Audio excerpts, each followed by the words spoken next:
I'm Jodi Bowersox, and I've been attending Antioch since the first Sunday in May of 2013.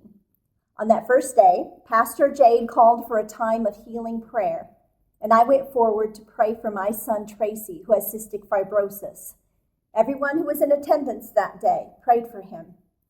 And since that day, some of you have prayed with me for him over and over and over again, as he rode the roller coaster ride of constant lung infections that put him in the hospital on average 4 times a year for 2 weeks at a time. The bacteria in his lungs were really never defeated, however. And as soon as he was off the meds, they would start their multiplying invasion again. His daily regimen was several hours of physical therapy in the morning and again in the evening, involving several nebulized medications and physically shaking, clapping, or pounding on his chest to loosen the stuff in his lungs so he could cough it out.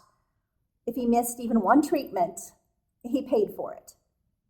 All this, and his health was still declining. His lung function was getting lower every year. Then came Trikafta. This time last year, a new triple action drug was available that targeted his particular CF mutation.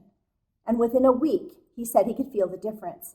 And as of today, he hasn't been hospitalized for nearly a year and a half. The x-rays of his lungs are clear, and his lung function is back up to what it was in 2011. He's gotten back 9 years of lung decline in 1 year. This is beyond what we could have ever hoped or imagined. He's not cured. He still has to take the pills every day, but we'll take it and thank God for it. Tracy now feels like he has hope and a future.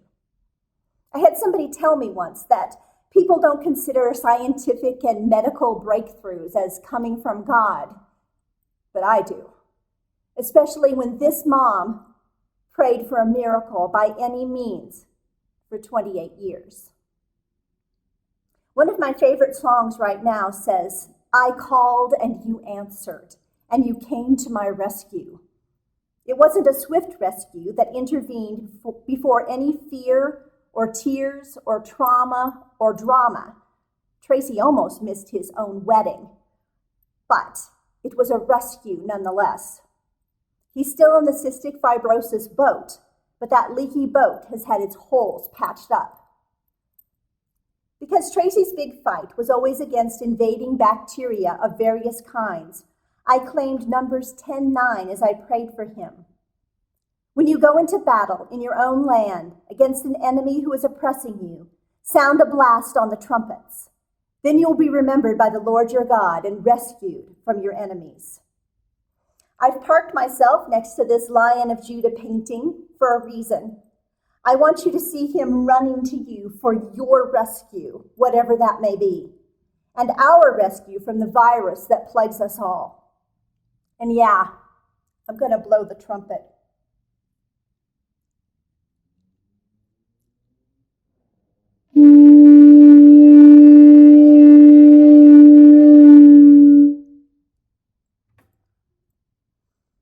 Holy God, you are our rescuer.